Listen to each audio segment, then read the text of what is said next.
नमस्कार दोस्तों, आज एक और नई वीडियो में हे कष्ट तेरा अभिनंदन। हम अक्सर ये सुने होंगे, जीवन ऐसा जियो कि कष्ट भी आपके पास आकर खुश हो जाए। जीवन का एक सच आपको बताने जा रहा हूँ, वो है संघर्ष ही जीवन है। आज हमारी स्टोरी इसी पर है, संघर्ष ही जीवन है। जो मुस्कुरा रहा है उसे दर्द ने पाला होगा, जो चल रहा है उसके पाँव में छाला होगा। बिना संघर्ष के इंसान चमक नहीं सकता, जो जलेगा उसी दिए में उजाला होगा। संघर्ष संघर्ष क्यों बचे संघर्ष? संघर्ष ही तो है जीवन की आत्मा है। जितना कठिन संघर्ष होगा उतनी शानदार जीत होगी। एक बार एक किसान भगवान से बहुत ही नाराज हो गया। किसान बहुत मेहनती था, बहुत मेहनत से वह अपने खेतों में अनाज उगाता, उनकी देखरेख करता। अक्सर उसकी फसल खराब हो जाती, कभी सूखा पड़ जाता, कभी बाढ़ आ जाती, कभी तेज धूप, कभी आंधी। कोई न कोई कारण बन जाता कि उसकी फसल खराब हो जाती। एक दिन वह किसान गुस्से में आसमान की ओर देखकर भगवान से कहा, हे ईश्वर, आपको लोग सर्वदाता मानते हैं कि आप सब जानते हैं। कहते हैं कि आपकी इच्छा के बिना एक पत्ता नहीं हिलता, पर मुझे तो लगता है कि आप छोटी से छोटी बात भी नहीं जानते। आपको तो ये भी नहीं पता कि खेतीबाड़ी कैसे करते हैं। अगर आप जानते होते तो हर समय जो बाढ़, आंधी और तूफान आते हैं वो कभी नहीं आते। आप नहीं जानते कि कितना नुकसान उठाना पड़ता है।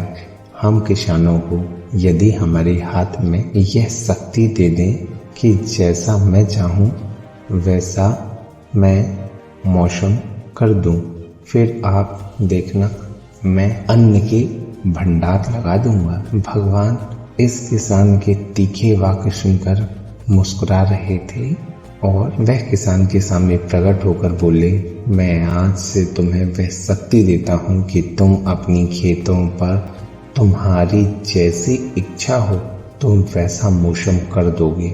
मैं बिल्कुल भी दखल नहीं दूंगा, तुम्हारी इच्छा से सब कुछ होगा। किसान बहुत खुश हो गया। किसान ने गेहूं की फसल अपनी खेतों में बोई। जब उसे लगा कि खेतों में धूप चाहिए तो खेतों में धूप मिले, जब पानी बरसात चाहिए तो पानी बरसे। आंधी तूफान बाढ़ कुछ भी उसने अपने खेतों में आने नहीं दिया। किसान की खेतों में इस वर्ष ऐसी फसल हुई जैसी कभी नहीं हुई थी। हरी भरी लहलहाती फसल। मन ही मन में बहुत खुश हो गया और सोचने लगा, अब सबूत के साथ दिखाऊंगा भगवान को कि इसे कहते हैं शक्ति का सही उपयोग। मेरी सफलता देख उन्हें अपनी नियम जरूर बदलने पड़ेंगे। कुछ दिन गुजरने, फसल कटने को तैयार हो गई। किसान बहुत उत्सुकता के साथ फसल को काटने पर जैसे ही उसकी नज़र गेहूं की बालियों पर गई तो उसने अपना सिर पीट लिया और वह रोने चिल्लाने लगा। गेहूं की एक भी बाली के अंदर गेहूं का दाना नहीं था, सारी बालियां अंदर से खाली थी। किसान बहुत दुखी हो गया। उसने भगवान से रोते हुए फिर पुकारा, हे प्रभु, तुमने ये मेरे साथ क्या किया? क्या तुमने मुझे कोई सजा दी? भगवान बोले, पुत्र, ये तो होना ही था। तुमने पौधे को संघर्ष करने का मौका ही कहाँ दिया। ना तो तुमने उन्हें आंधियों से जूझने दिया, न तेज बारिश को सहने दिया, ना ही धूप से तपने दिया। एक भी चुनौती का सामना तुमने उन्हें नहीं करने दिया। इसीलिए सारे पौधे अंदर से खोखले रह गए। जब आंधी तूफान, तेज बारिश और धूप पड़ती है तभी यह पौधे अपने अस्तित्व को बचाने के लिए संघर्ष करते हैं और इसी संघर्ष से एक बल पैदा होता है जिसमें शक्ति होती है, ऊर्जा होती है और यही ऊर्जा पूर्ति तेरे गेहूं के दानों की तरह जो नहीं फूटी। तूने उन्हें कठिन परिस्थितियों से गुजरने ही नहीं दिया। जहाँ उनके अस्तित्व का जन्म होता है, सारे बालियां इसीलिए खाली हैं। इनमें एक भी गेहूं का दाना इसीलिए नहीं है क्योंकि तुमने अपने पौधे को संघर्ष कराया ही नहीं।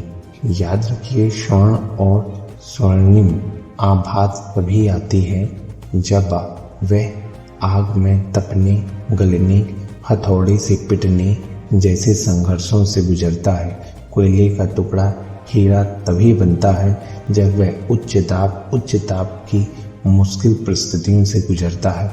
इसी तरह यदि हमारी जिंदगी में कोई संघर्ष ही ना हो, कोई चुनौती ही ना हो, तो हम भी गेहूं की बालियों की तरह खोखले रह जाएंगे।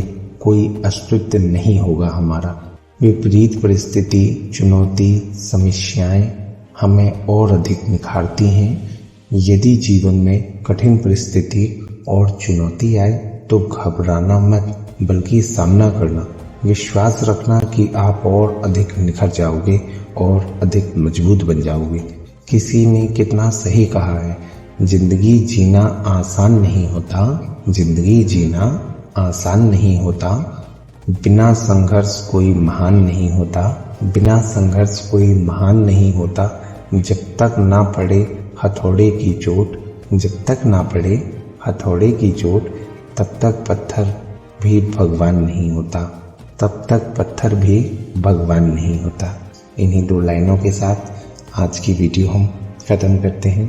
डियर फ्रेंड्स, चैनल को सब्सक्राइब करें, शेयर करें और हमें मोटिवेट करें।